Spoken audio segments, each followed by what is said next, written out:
I'm Bill Ross, and I'd like to welcome you to this episode of the Joy of Government series. If this is your first time with us, allow me to extend a personal invitation for you to get your notes and your pencil and to follow along with us each show.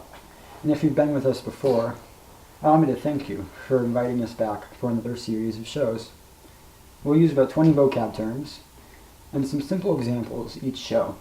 I'll show you how to understand some of the government's greatest complexities. So I'll tell you what, let's get started. Today, we'll have all the vocab terms running right across the screen right there. That'll be important for you to follow along with us. While I'm doing that, let me tell you what I've got going on up here. Today, I'm using an 18 by 24 inch double primed pre-stretched canvas, but you use whatever size you like. And I've covered the entire canvas with a very thin coat of liquid white. So let's get started. So today, I'll do a simple explanation of how a bill becomes a law that I hope you'll enjoy. Let's start with a little congressman, a touch of inspiration. Where is that? There it is. Let's make that a little dot, a congressman.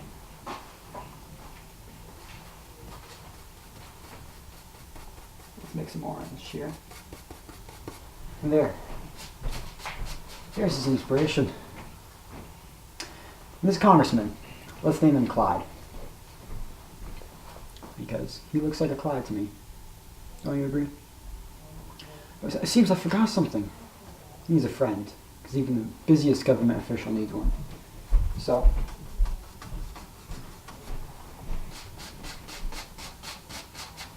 there's his friend Bob.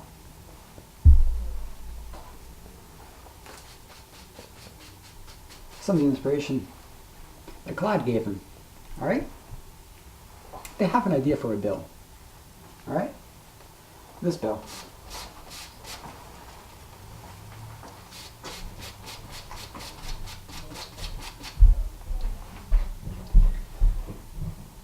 This bill can be anything you like. It doesn't matter. This is your world. You can do literally anything. Let your imagination run wild. Now, keep in mind that almost any bill can start in either House of Congress. After this bill is introduced, it will be referred to a committee. The committee will relate to the bill at hand. So if the bill has to do with the budget, it will be referred to the Budget Committee. The committee may also assign the bill to a subcommittee.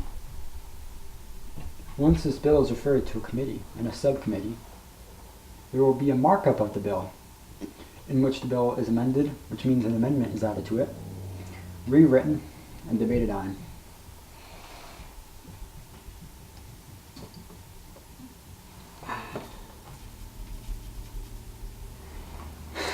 That really is the most fun part about it. Once this bill is referred to a committee and subcommittee, there will be a markup of the bill, in which the bill is amended, which means an amendment is added to it, rewritten, and debated on. Like so. Just Alexis.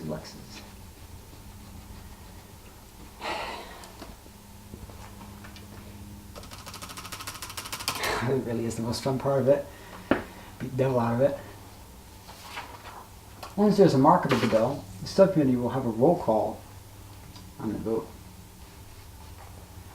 And for the bill to be voted on, there must be a quorum of 1/3 of all members and of the assembly meeting there, with at least one member from each party.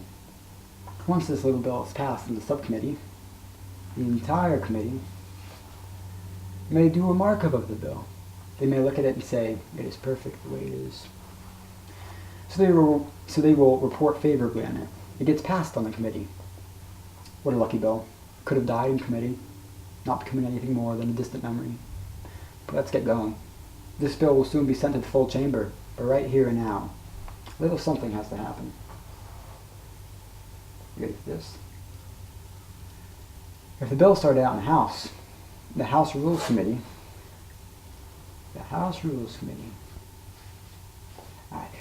Let's make that the House Rules Committee. Will issue a rule governing debate on the floor. Debate. Yeah. This may be an open rule or a closed rule. An open rule allows for floor debate and additional amendments to be added from the floor. A closed rule forbids members of Congress from offering amendments to the bill from the floor. Once the rules are set, the bill is sent to the full House. If this bill started out in the Senate, then the Senate leadership will schedule debates on the bill, and the bill will be sent to the full Senate. Let's say this bill started in the House. Why not? Let's mix a little bit of everything over here. Yeah. Let's say this bill started out in the House. This is our House.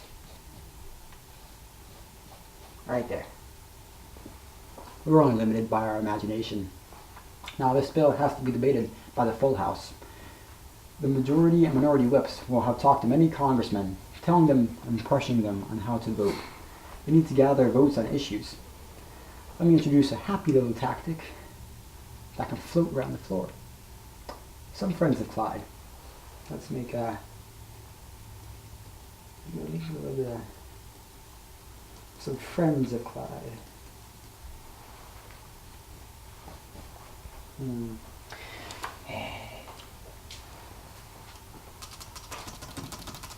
Just gotta beat the devil out of it.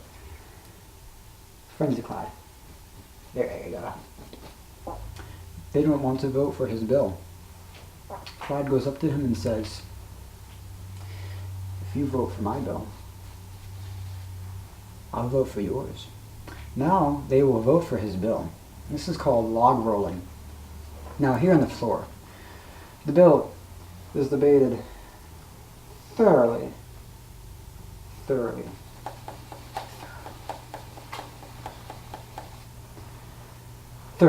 The Speaker of the House is in charge of administering proceedings on the House floor. They have some power to recognize those on the floor who would like to speak and make motions. A vote will be taken and recorded. If the bill is passed, it goes to the other house, the Senate, repeating all the same steps. It goes through the committee, might have a few happy little accidents. Yes, just a little pretty road bump.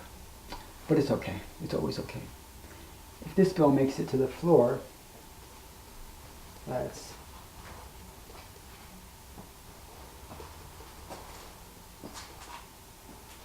we go. Some pretty colors. If this bill makes it to the floor of the entire Senate, so the entirety of the Senate, it's a nice color. The Senate Majority Leader will be the principal speaker during debates. There are a few differences with the Senate. They can filibuster. This means that they can obstruct the process